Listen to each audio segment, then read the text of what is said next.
Well, behind the headline issues of late, such as COVID-19, tension with China, and the huge gaps in our workforce, the crucial issue of power supply and rising energy prices is emerging across the US, Britain and Europe. And there's not too much examination of it going on in Australia.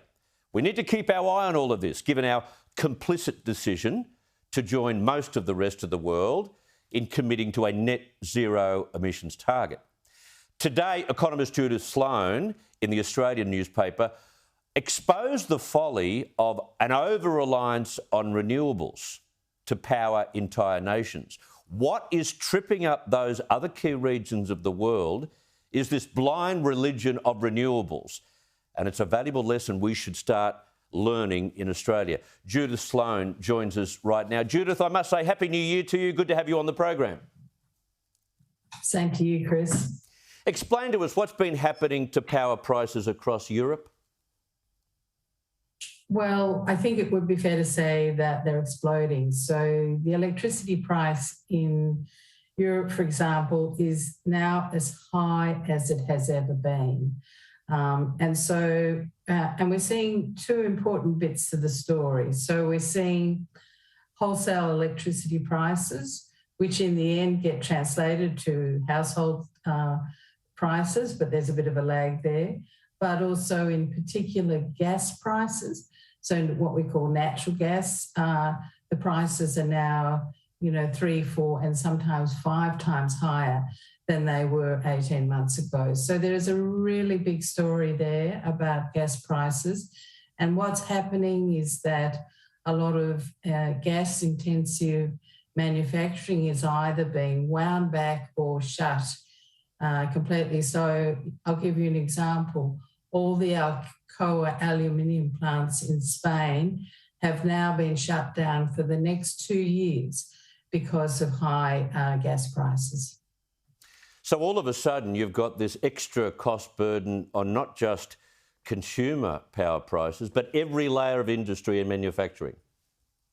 Absolutely, and we really have to watch that, and we actually have to watch it here in Australia as well, because natural gas is basically the most important feeder stock for fertilizer.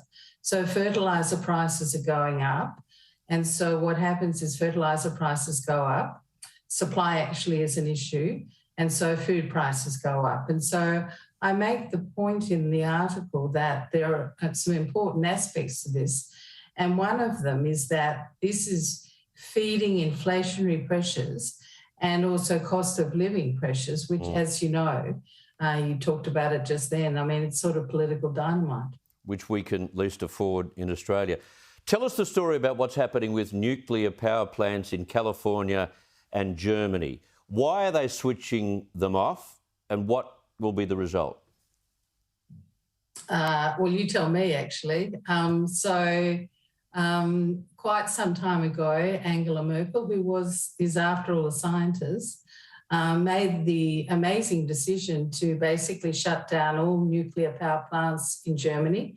Some of them are still quite new, by the way. And we've now got to the point where this year they will switch them off. They were a very important source of the electricity generation in Germany, about a third, and now they're gone. And the irony is that what's happened in Germany is their reliance on gas, natural gas, as a source of electricity generation has increased dramatically. And where do they get that from? They basically get it from Russia. So there's a lot of important geopolitics to this too, because the notion that there's Germany having an electricity grid reliant on Russian gas, you kind of can think through some quite nasty implications of that.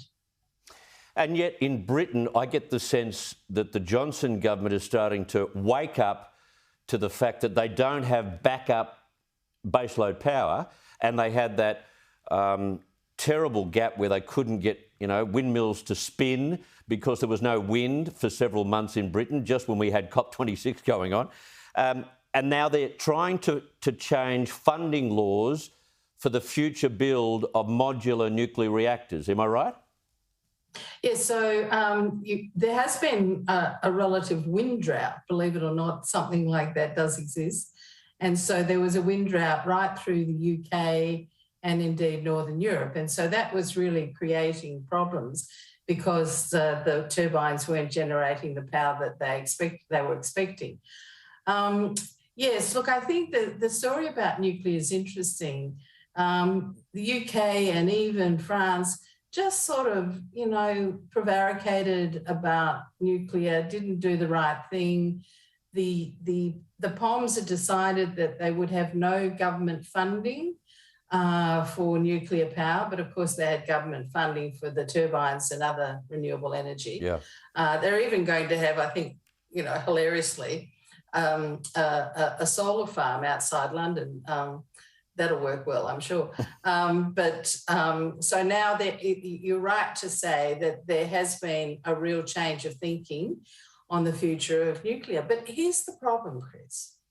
There is a long lag in all of these things. You don't decide, oh, yes, I'll do that. It's not like going and buying another dress. It really takes a long time, even with the small nuclear reactors. We're not talking about, in the next 6 months.